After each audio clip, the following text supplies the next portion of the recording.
friends, welcome to Amilda's Diary. இன்னைக்கு நம்ம ரொம்பவே ஸ்வீட்டான bread rabdi எப்படி prepare பண்றது அப்படினு தான் பார்க்க போறோம். பொதுவா rabdi prepare பண்றதுக்கு ரொம்ப லேட் ஆகும். ஆனா இன்னைக்கு இந்த bread rabdi ஒரு 15 ல இருந்து 20 நிமிஷத்துக்குள்ளேயே எப்படி prepare பண்றது அப்படினு தான் பார்க்க போறோம்.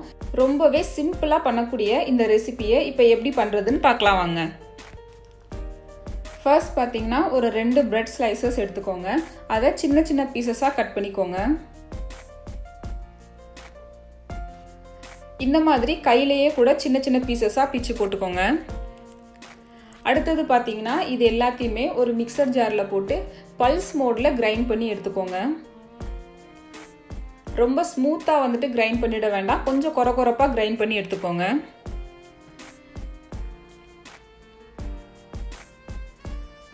நல்லா கிரைண்ட் பண்ணி எடுத்ததுக்கு அப்புறமா அதை தனியா வச்சிருங்க. அடுத்தது ஒரு பேன்ல 2 கப் அளவுக்கு பால் சேர்த்துக்கோங்க.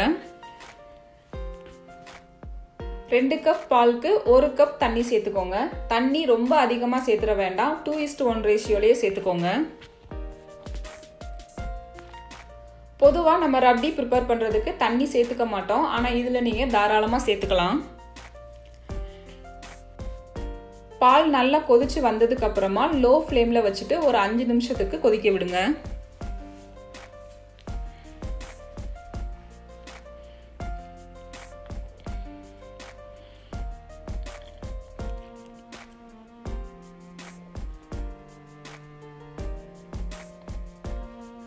Five minutes அப்புறமா இப்போ நம்ம ரெடி பண்ணி வச்சிருக்க பிரெட் கிரம்ஸை கொஞ்சம் கொஞ்சமா சேர்த்துக்கலாம்.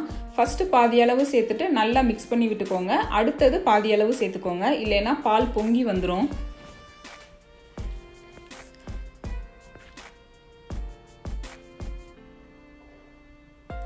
ஃபர்ஸ்ட் பாதி அளவு சேர்த்ததுக்கு அப்புறமா நல்லா மிக்ஸ் பண்ணி விட்டுருங்க.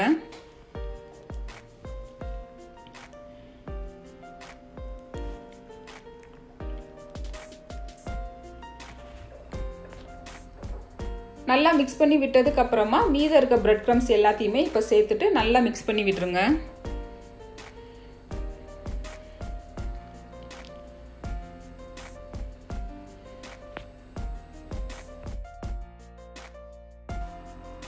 மிக்ஸ் பண்ணி விட்டதுக்கு அப்புறமா 1 நிமிஷத்துக்கு மட்டும் லோ ஃப்ளேம்ல வச்சு கொதிக்க விடுங்க. ஏன்னா நம்ம பிரெட் கிரம்ஸ் சேர்த்தோனே பாத்தீங்கன்னா நல்ல கெட்டி பதத்துக்கு வந்திருக்கும். ரொம்ப நேரம் கொதிக்க விட்டீங்கன்னா ரொம்ப கெட்டியாயிரும். அதனால 1 நிமிஷத்துக்கு மட்டும் கொதிக்க விட்டீங்கனாலே போதுமானதா இருக்கும். நல்லா கொதிச்சதுக்கு அப்புறமா 3 டேபிள் ஸ்பூன் சுகர் சேர்த்துக்கோங்க. சுகர் உங்களோட டேஸ்ட்டுக்கு ஏத்தாப்புல சேர்த்துக்கோங்க. 3 டேபிள் ஸ்பூன் கரெக்டான அளவு இருக்கும். சேர்த்துட்டு ஒரு 5 நிமிஷத்துக்கு லோ ஃப்ளேம்ல வச்சு கொதிக்க விடுங்க. இப்போ உங்களுக்கு பாத்தீங்கனாலே தெரியும் நல்ல கெட்டி பதத்துக்கு வந்துருச்சு. அடுத்ததா வாசனைக்காக ஏலக்காய் தூள் இல்லைன்னா ஏலக்காய் சேர்த்துட்டு அதுக்கப்புறமா நட்ஸ் சேர்த்துக்கோங்க. நட்ஸ் சேர்த்து சாப்பிடும்போது நல்ல கிரன்ச்சியா இருக்கும் சாப்பிட்றதுக்கு, அதனால நட்ஸ் சேர்த்துக்கோங்க.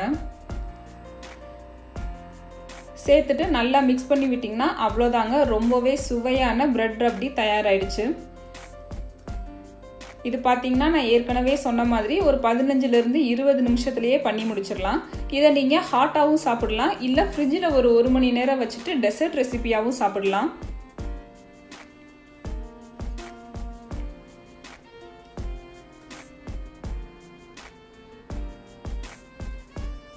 இது பார்த்தீங்கன்னா ஸ்வீட் ரெசிபி விரும்பி சாப்பிட்ற எல்லாத்துக்குமே பிடிச்சமான ஒரு ரெசிபி. நீங்களும் கண்டிப்பா உங்க வீட்டில் ட்ரை பண்ணி பாருங்க. அண்ட் இந்த வீடியோ உங்களுக்கு பிடிச்சிருந்தா மறக்காம அமில்தாஸ் டைரி சேனலை சப்ஸ்கிரைப் பண்ணுங்க.